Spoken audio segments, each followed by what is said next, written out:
পৃথিবীর বুকে মানুষ যে যার কাজে ব্যস্ত, যে যার মতো করে যে যার কাজে ব্যস্ত।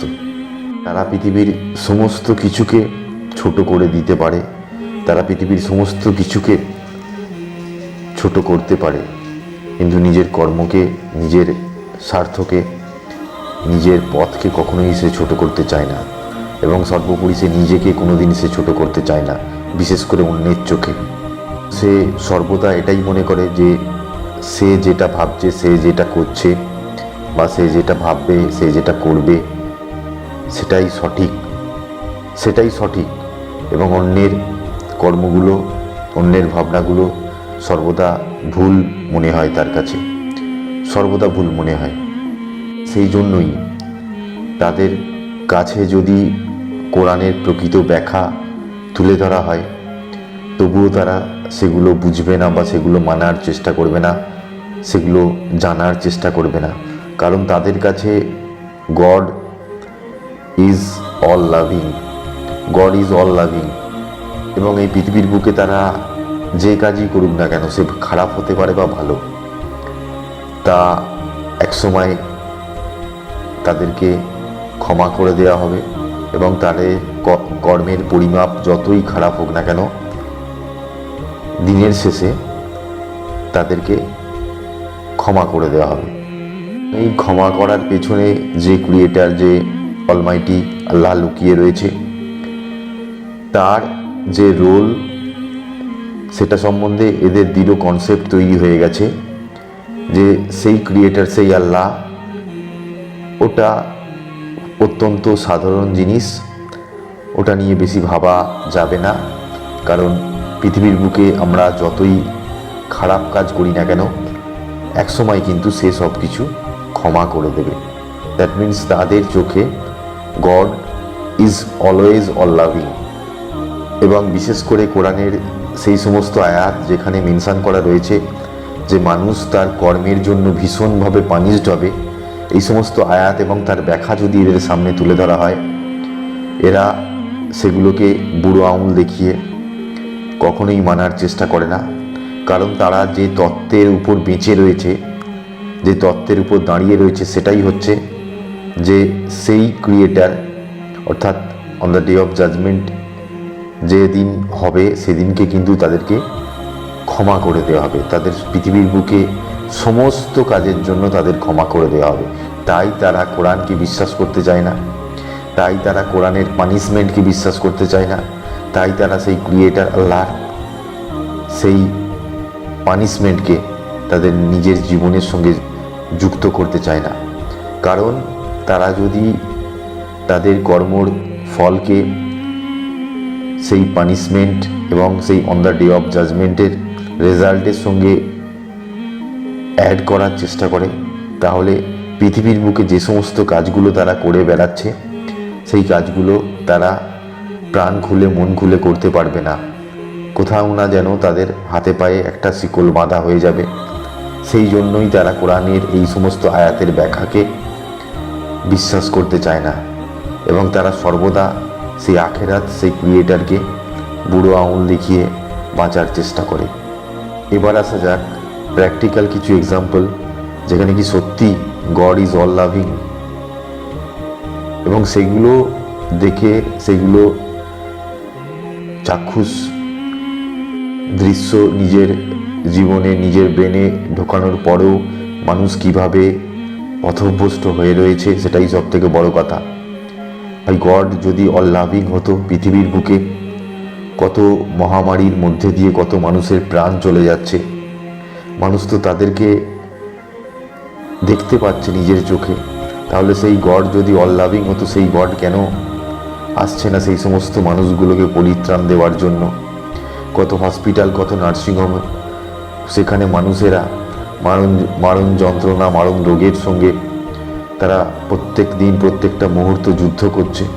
তাহলে সেই গড যদি অল লাভিং হতো, সে কেন এসে তাদেরকে পরিত্রাণ দিতে পারছে না, বা পরিত্রাণ দেবার চেষ্টা করছে না? পৃথিবীর বুকে কত মা রয়েছে, কত মা যারা গর্ভাবস্থায় ছোট ছোট ছেলেকে রেখে মারা যাচ্ছে প্রত্যেকটা দিন। সেটা প্রেগনেন্সির ক্ষেত্রে হোক বা অন্যান্য যে কোনো কারণেই হোক না কেন, পৃথিবীর বুকে কত মা রয়েছে যারা ছোট ছোট বাচ্চাকে ছেড়ে অনাথ করে দিয়ে পৃথিবীর বুকে চলে যাচ্ছে, তারা মৃত্যুবরণ করছে। তাহলে সেই সমস্ত বাচ্চার, অনাথ বাচ্চার কি হবে পৃথিবীর বুকে, যারা বাবাহীন, পিতামাতাহীন হয়ে পৃথিবীর বুকে বাঁচবে? তাদের জীবনের উদ্দেশ্য কি দাঁড়াবে? তো ভাই, গড যদি অল লাভিং হতো, তাহলে সেই সমস্ত মাতাকে, সেই সমস্ত মাকে কেন মৃত্যুর মুখে ঢলে পড়া থেকে, মৃত্যুর মুখে ঢলে পড়া থেকে বাঁচানোর চেষ্টা করছে না? আমি মনে করি পৃথিবীর বুকে এর থেকে বড় কষ্টের জীবন আর হতে পারে না, যে জীবনে তার মা বাবা তার ছেলেদের অনাথ করার মাধ্যমে এই পৃথিবী ছেড়ে চলে যাবে। এর থেকে বড় কষ্টের জীবন সেই সমস্ত বাচ্চাগুলোর ক্ষেত্রে, সেই সমস্ত ছোট ছোট ছেলে মেয়েদের ক্ষেত্রে আর হয় না। ন্যাশনাল জিওগ্রাফি চ্যানেলে যারা চোখ রেখেছে বা চোখ রাখছেন, তারা দেখতে পাবেন যে কিভাবে সেই হিংস্র বাঘ সিংহগুলো কিভাবে সেই বাচ্চা বাচ্চা হরিণ বা অন্যান্য যারা এই ইকোসিস্টেমের নিচের লেভেলে বিলং করে সেই সমস্ত প্রাণীগুলোকে ছিঁড়ে খাচ্ছে। তাহলে গড যদি অল-লাভিং হতো, তাদের প্রতি দয়া দেখাতো, তাহলে তো অনায়াসেই সেই সৃষ্টিকর্তা তাদেরকে বাঁচিয়ে নিত, সেই হত্যার হাত থেকে তাদেরকে বাঁচিয়ে নিত। কিন্তু আল্লাহ, সেই সৃষ্টিকর্তা, সেই জায়গায়ও চুপ, সেই জায়গাতেও চুপ। পৃথিবীর বুকে কত মানুষ কত মারণ রোগে আক্রান্ত, এবং তারা সেই মৃত্যু যন্ত্রণায় সেই নার্সিংহোম, সেই হসপিটালের বিছানায় শুয়ে তারা কাতরাচ্ছে। তাহলে সেই লাভিং গড তাদের কাছে পৌঁছাচ্ছে না কেন? তাদেরকে পরিত্রাণ দেওয়ার জন্য, সেই মারণ যন্ত্রণার হাত থেকে তাদেরকে রেহাই দিচ্ছে না কেন সেই ক্রিয়েটার? সেখানে কেন চুপ করে রয়েছে? পৃথিবীর বুকে মানুষ মানুষকে খুন করছে, মানুষ মানুষকে খুন করছে, মানুষ মানুষকে ধর্ষণ করছে, হত্যা করছে, এবং যে পদ্ধতিতে, যে মেথড ফলো করে মানুষ মানুষকে শেষ করে দেওয়ার প্ল্যান করছে, সেটা মানুষ কোনোদিন ভাবতে পারবে না। যে সায়েন্টিফিক ওয়েতে মানুষ মানুষকে শেষ করে দেওয়ার প্ল্যান করছে, তাহলে সেই সমস্ত জায়গায়, সেই সমস্ত কনস্পিরেসি তছনছ করে দেওয়ার ক্ষেত্রে গড কেন সামনে আসছে না? গড কেন চুপ রয়েছে সেখানে? সেই আল্লাহ, সেই অলমাইটি ক্রিয়েটার কেন সেখানে অল লাভিং হচ্ছে না? মানুষ তার খাদ্যের অভাব মেটানোর জন্য মানুষ কত প্রাণী হত্যা করছে, কত প্রাণী, কত পাখি হত্যা করছে প্রত্যেকটা দিন। তো সেখানে কেন গড পৌঁছাচ্ছে না?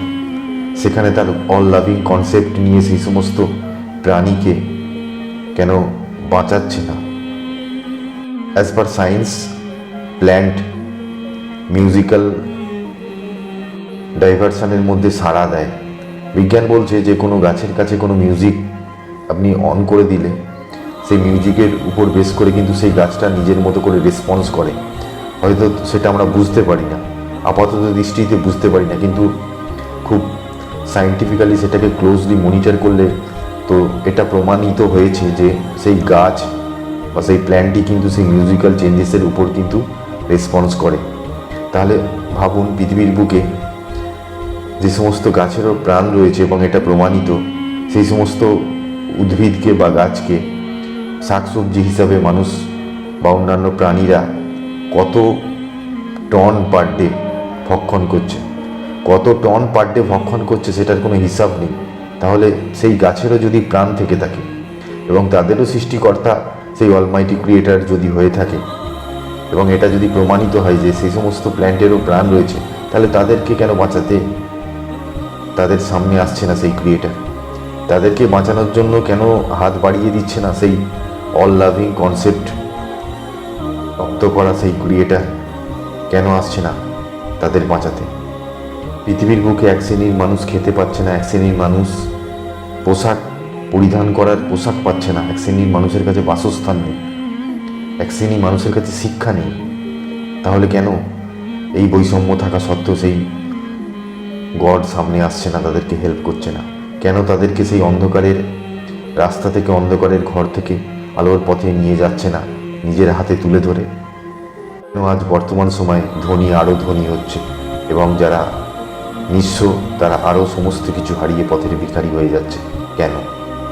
সর্বোপরি আমাদের যিনি প্রফেট ছিলেন, প্রফেট মুহাম্মদ সাল্লাল্লাহু আলাইহি ওয়াসাল্লাম, পিস বি আপন হিম, সেই প্রফেট জীবিত থাকাকালীন এই পৃথিবীর বুকে 3 সন্তানকে নিজে কাঁধে কবরস্থ করেছেন। এর থেকে বড় কষ্টের জিনিস আর হয় না। সেই প্রফেট যার উপর কোরআন নাজিল হয়েছে, যার হাত ধরে কোরআন পৃথিবীতে এসেছে মানুষের কাছে, প্রফেটের 3 সন্তান যারা সেই ইয়ং বয়সে এই পৃথিবী ছেড়ে চলে গেছে এবং তাদেরকে সেই প্রফেট নিজ হাতে কবরস্থ করেছে। এর থেকে একটা পিতার কাছে কষ্টের দিন আর হয় না। এর থেকে এক পিতার কাছে আর কষ্টের দিন হয় না। প্রফেট দুনিয়ার বুকে আসার সেই মুহূর্ত থেকেই নানান বাধা বিপত্তি মধ্যে দিয়ে জীবন কেটেছে। তার সঙ্গে তার শারীরিক টর্চার করার চেষ্টা হয়েছে। তার কখনো তিনি খিদের জ্বালায় নিজের পেটে পাথর বেঁধে থেকেছেন, বা কখনো তিনি ইহুদিদের হাত থেকে বাঁচার জন্য অন্যান্য পথ অবলম্বন করে থাকতেন। প্রফেট একদিন বাড়িতে খাবার হতো, একদিন হতো না। যে প্রফেটের সবথেকে স্নেহের কন্যা মাত্র 23 বছর বয়সে মারা গেছেন। প্রফেটের 2 কন্যার একই দিনে ডিভোর্স হয়েছে। তাহলে সেই প্রফেটের উপর কত কষ্ট, কত জ্বালা যন্ত্রণা প্রবাহিত হয়েছে তার জীবনের মধ্যে দিয়ে। তাহলে সেই গড, যে গড এই প্রফেটকে রহমতুল্লিল আলামিন হিসাবে আখ্যা দিয়েছেন এই পৃথিবীর বুকে, সেই প্রফেটকে অল লাভিং হয়ে তার পাশে কেন এসে দাঁড়াননি? এই প্রত্যেকটা বেদনাদায়ক এবং যন্ত্রণাদায়ক মুহূর্তগুলোতে কেন পাশে এসে সেই প্রফেটকে সাহায্য করেননি? যারা নিজের কুকর্মকে পৃথিবীর বুকে ঢাকার জন্য এই মন্ত্রটি পৃথিবীর বুকে ছড়িয়ে দিতে চায়, যে সমস্ত মানুষ আখেরাতে বিশ্বাস করতে চায় না, যে সমস্ত মানুষ কোরআনে বিশ্বাস করতে চায় না, যে সমস্ত মানুষ নিজের কর্মকে কোনোদিন কুকর্ম বলে আখ্যা দিতে শেখেনি, যে মানুষ নিজের প্রতি কোনোদিন আঙুল তুলতে শেখেনি, আজকে সেই মানুষই এই পৃথিবীর বুকে দাঁড়িয়ে কোরআনের এগেনস্টে গিয়ে তারা এই তত্ত্বকে প্রতিষ্ঠিত করার চেষ্টা করছে যে গড ইজ অল লাভিং, এবং পৃথিবীর বুকে ভোগ বিলাসিতা নিয়ে বেঁচে থাকো, নিজেদের মতো কাজ করো, নিজের মন যা বলে সেটা করার চেষ্টা করো, সেটা খারাপ হোক বা ভালো, কেননা সেই শেষে অন্তিমকালে তো গড সব কিছু মাফ করে দেবে। নাউজুবিল্লাহ, আস্তাগফিরুল্লাহ। আল্লাহ কখনোই সেই সমস্ত মানুষকে ক্ষমা করবে না যারা বা যাদের মাধ্যমে অন্যান্য মানুষ ক্ষতিগ্রস্ত হয়েছে। সেই সমস্ত মানুষের কর্মের দ্বারা অন্যান্য মানুষ ক্ষতিগ্রস্ত হয়েছে। আল্লাহ কোরআনের মধ্যে বলছে যে আমি তাদেরকে কোনোদিন ক্ষমা করব না যাদের মাধ্যমে আমার অন্যান্য সৃষ্টিরা ক্ষতিগ্রস্ত হয়েছে এই পৃথিবীর বুকে। তাদের কোনো ক্ষমা নেই। কোরআনের মধ্যে সেই ক্রিয়েটার, সেই আল্লাহকে বিভিন্ন নামে ডাকা হয়েছে, like Gafur, that means all forgiving. Al Gafur means all forgiving. Al Wadud, that means loving and affectionate. যে ক্রিয়েটারকে আল ওয়াদুদ, আল গফুর বলে ডাকা হচ্ছে বা নিজেই সেই নামকরণ করেছে নিজেকে, তাহলে সেই ক্রিয়েটার অল লাভিং হবে না কেন?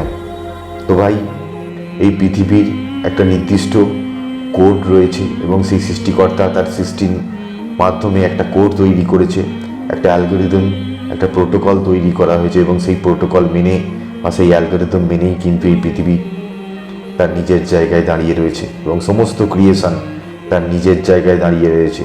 কেউ সেই কোড বা সেই অ্যালগরিদমকে ভায়োলেট করতে পারবে না।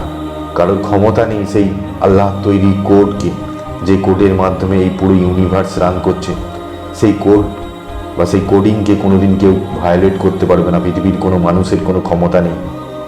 এবং কোরআন বারবার বলছে যে এই পৃথিবীর বুকে মানুষের টেস্ট চলছে, এবং কী রকম টেস্ট চলছে না, তার অর্থের উপর টেস্ট চলছে, তার স্বাস্থ্যের উপর টেস্ট চলছে, তার জীবনের উপর টেস্ট চলছে, তার বাসস্থানের উপর টেস্ট চলছে, তার খাদ্যের উপর টেস্ট চলছে, তার শারীরিক ক্ষমতার উপর টেস্ট চলছে, তার মানসিক ক্ষমতার উপর টেস্ট চলছে, সব কিছুর উপর টেস্ট চলছে এবং নিজ নিজ জায়গায় প্রত্যেকের টেস্ট চলছে।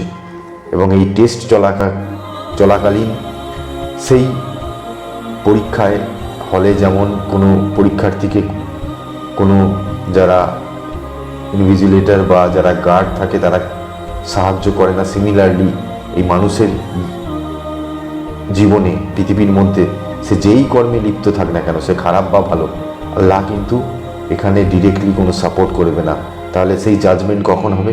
সেই জাজমেন্ট হবে কিয়ামতে, on the day of judgement, সেই আখেরাতে সেই জাজমেন্ট হবে। এবং কোন মানুষ কতটা খারাপ কতটা ভালো কর্ম করেছে তার চিহ্নিতকরণ কিন্তু সেই আখেরাতে হবে। আবারও বলি, যারা কোরআন এবং সেই আখেরাতকে বিশ্বাস করে না তারা এই god is all loving, god is ever loving এই কনসেপ্ট ছড়িয়ে দেওয়ার মাধ্যমে কিন্তু তারা নিজেরা পথভ্রষ্ট হয়েছে। কারণ তারা এই তত্ত্বে বাঁচার চেষ্টা করে যে পৃথিবীর বুকে আমি যতই কুকর্ম করি না কেন আমাকে শেষ পর্যন্ত ক্ষমা করে দেয়া হবে। তো কোরআন বলছে কখনোই না, এটা সম্পূর্ণ ভুল কনসেপ্ট। এবং গড ইজ অল লাভিং এই কনসেপ্টটাও ভুল কনসেপ্ট।